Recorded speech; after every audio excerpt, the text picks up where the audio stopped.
y'all, it's Dr. Crocker and Kat, one of our technicians here at Northwest Animal Hospital. We had a lot of requests to go over how to do nail trims on cats. So we brought in one of Kat's cats today, and we are going to use her as an example. This is Blakely. She's very sweet. I have not done a nail trim on her before, so we are going to hope that it goes well. First, a quick anatomy lesson. So don't mind my drawing. The nail of the cat.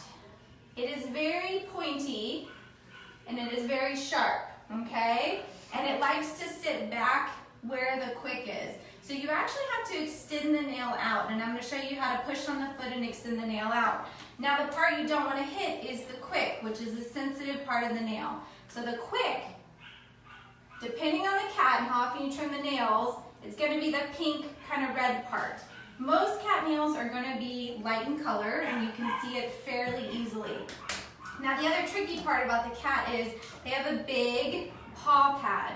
So you have your nail, but you also have this big pad of tissue that likes to stick out, and it's underneath the nail. So if you are cutting, and depending on which way you're cutting the nail, you actually can cut and you can get the nail, but you also can cut into the paw area, okay? So you need to be careful of the quick and also careful of the pad, because either of those things can get traumatized fairly easily.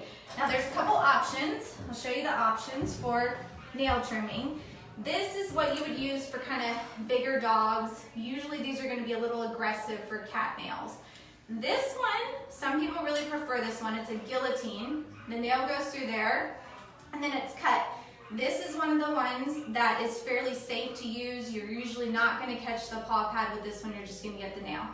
Now I have a preference, and my preference is good old toenail trimmers, just like for people.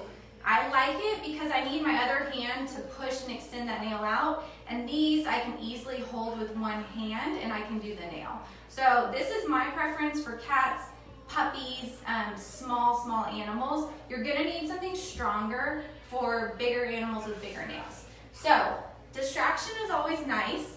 A lot of times we will maybe use a little bit of canned food. Some young dogs and cats, you can actually spread it on the table and they'll eat it. I was told that this cat is not a treat cat, so yeah, no, she's not into it. But if your cat does have something they like, it's worth trying positive reinforcement. Anything? Nothing. Okay. You could maybe do some catnip afterwards as like a treat, and so something just to show them that they're being good and to reward them for being so good. So on to the nails. This cat does have front and back nails. I'm going to show you how to do a front one.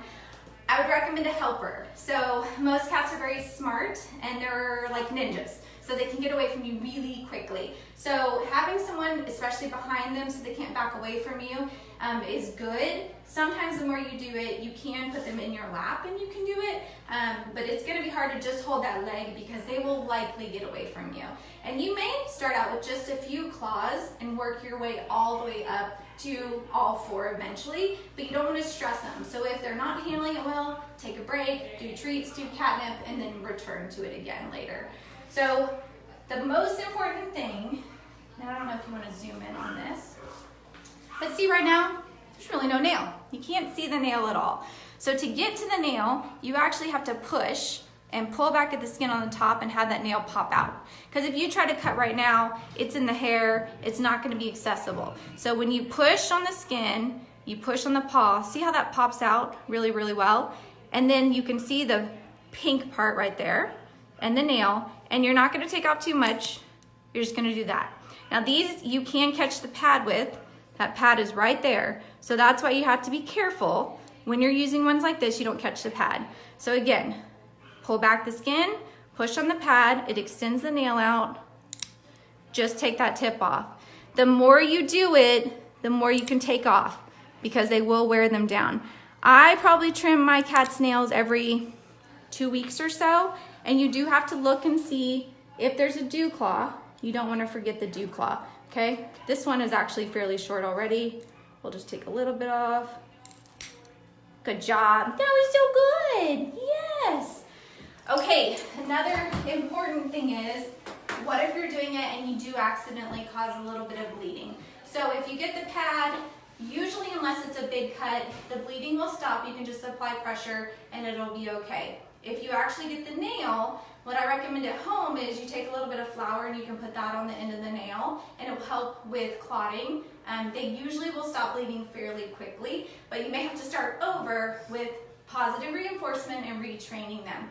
If you ever cannot get it done, if your cat is just very resistant, almost too smart for their own good, you can bring them in here. We certainly can trim their nails for you as a technician visit.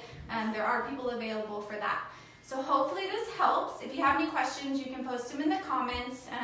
But cats are very special, very smart. So positive reinforcement, make sure you push that nail out and make sure you have good tools to use. Thanks guys, have a good day.